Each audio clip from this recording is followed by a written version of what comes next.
That was a great one.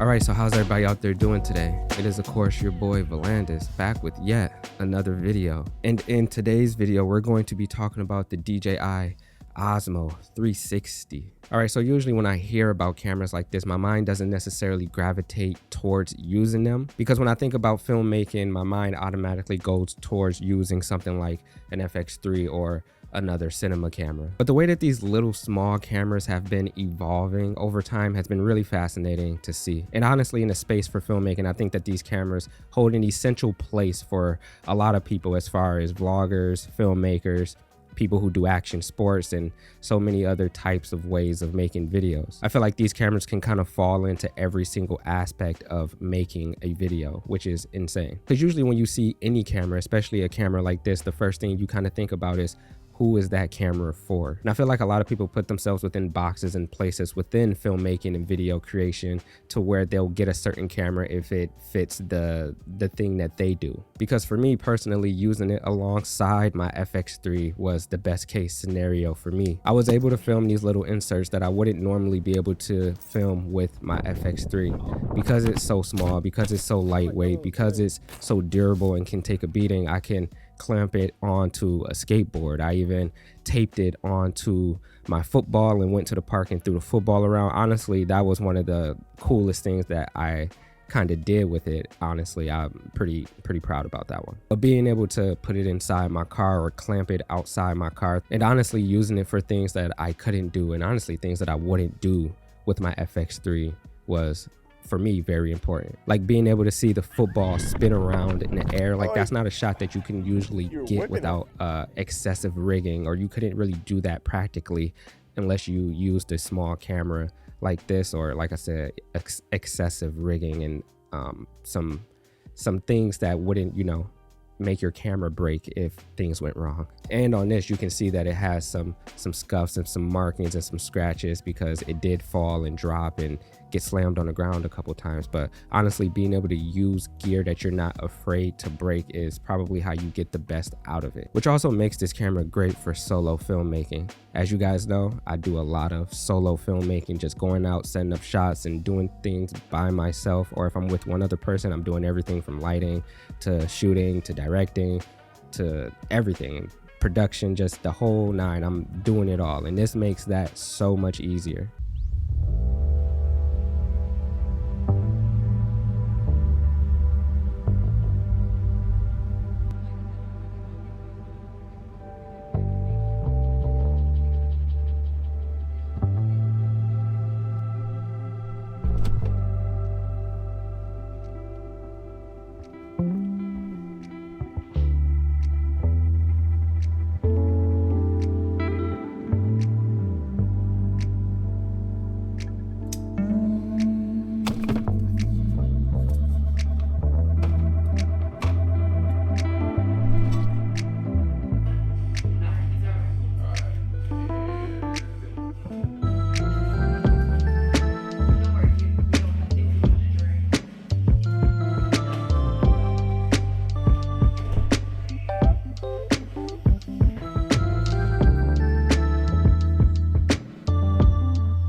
because a lot of the times I do want to go out and film my day, but I don't want to go out and take my FX3 and all the cinema lenses, and I have a mic and monitor adapted to the setup and my big tripod. I can't take those things out with me for every single thing that I do. So being able to just take this out, put it in my pocket, throw it in the back seat, or put it wherever is honestly amazing. Now, one of the first things that I do to set this camera up to get the most out of it is I put everything in complete manual mode. One of the first things I do is go to color and change it from normal 10-bit to D-Log, and that will just set you up to get the most out of this camera in terms of color.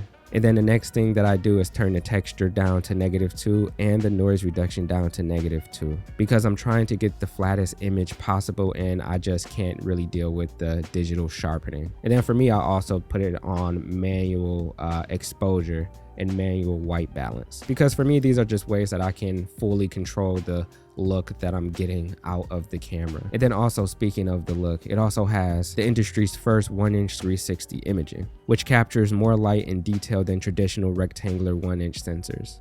It also supports 8K 30, 6K 60, and 4K 120, which is kind of crazy and insane to me. And then I also tested it in both daylight and in low light. And what stood out most is how consistent it is. Even under street lights or in mixed lighting, it keeps colors natural. And the extra resolution gives you the flexibility in post, so you can crop, reframe, or punch in and still keep the sharpness. And because it shoots native 8K 360 video, for filmmaking, to me, that's huge, because you can turn 360 clips into 3 angles without losing the quality.